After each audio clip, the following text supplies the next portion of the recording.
Today we'll be demonstrating FreeMILL, the free milling plugin included with VisualCAM 2016 for SOLIDWORKS, brought to you by MecSoft Corporation. After downloading and installing VisualCAM 2016 for SOLIDWORKS, launch your SOLIDWORKS application either from your desktop or from the Windows Start menu.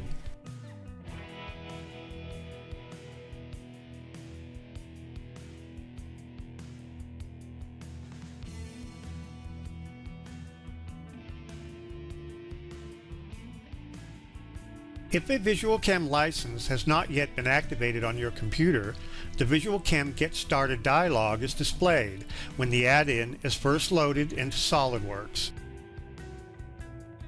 You can go directly to running FreeMILL by selecting the Run FreeMILL button. You can also choose to evaluate the full product by selecting the Run CAM Demo button. All functionality is available except for saving and generating G-code.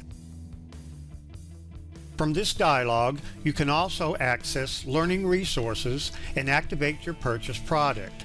For now, we'll choose the Run FreeMILL button.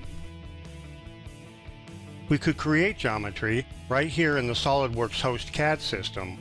However, for this demonstration, we will open a 3D part model that has already been saved in SOLIDWORKS.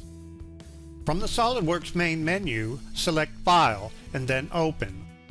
Locate the VisualCAM Quick Start folder shown here. Then select the SOLIDWORKS part file named CAP and then pick Open. Docked on the left, you will see the FreeMILL Wizard.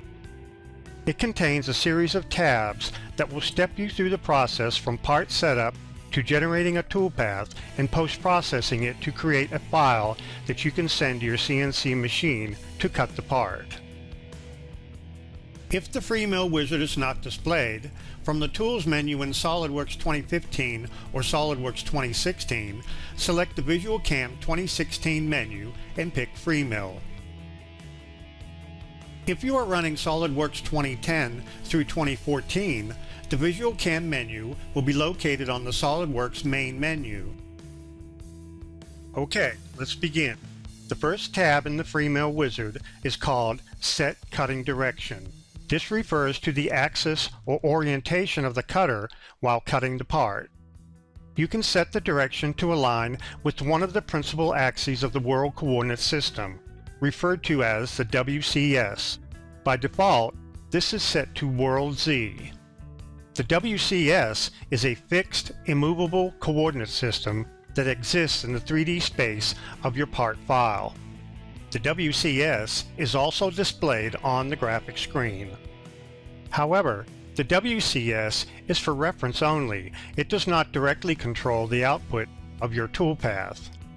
If I were to select World Y, you would clearly see another coordinate system that exists. This coordinate system does directly control the output of the toolpath and is referred to as the Machine Coordinate System, or MCS. Our goal in this step is not only to align the Z-axis of the machine coordinate system with the spindle of the machine, but also to orient the X and the Y axes parallel to the axes of the machine tool. This part will be mounted on the table of a vertical spindle 3-axis mill. This means that I want the Z-axis of the machine coordinate system straight up towards the spindle of the machine. Then I want the X-axis towards the right and the Y-axis towards the back, which happens to be the same as the World Z. So, when World Z is selected, the machine coordinate system is coincident with the World Coordinate System. This is the default setting. This is then the correct cutting direction for the machine coordinate system for my part in this setup. Now we move on to the next tab in the FreeMILL Wizard, called the Create Part Stock tab. We use this tab to define the stock material, or the workpiece, that the part will be made from. FreeMILL looks at the part geometry and creates a minimum box that it uses as the stock material. The dimensions are shown in the Part Bound section here. In the fields below, you can change the stock dimensions if your actual stock mounted on the machine is larger than the part to be cut. With the stock defined, we can now move on to the next tab in the wizard called Set Work 0. This tab is used to define the program origin referred to as the work 0. There are three options to choose from. For this part, we will choose the Set to Stock Box option. On the CNC machine, I will be positioning the stock against two locating pins on the back side and one stop pin against the left side.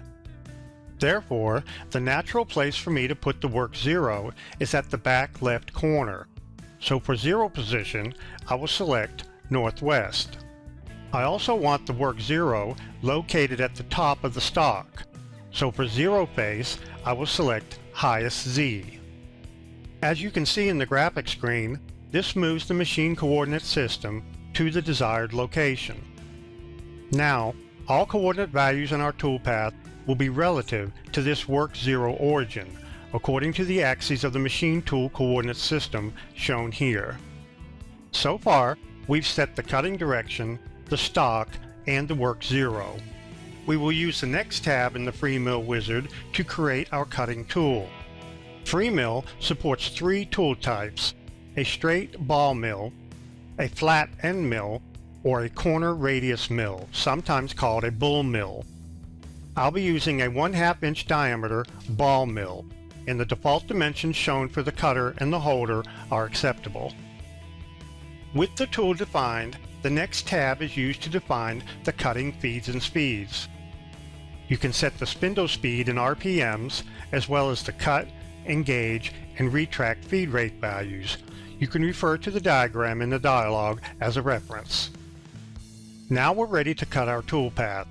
With the Create Machining Operation tab selected, we see that FreeMILL supports the most commonly used toolpath, called parallel finishing. Parallel finishing cuts across the face of the part, each pass being separated from the next by a step-over distance. First, we'll set the step distance to 0.05 or 50 thousandths, and for the cut direction, we'll select a long X. Now we'll pick Generate to see our toolpath displayed in the graphic screen, and there it is.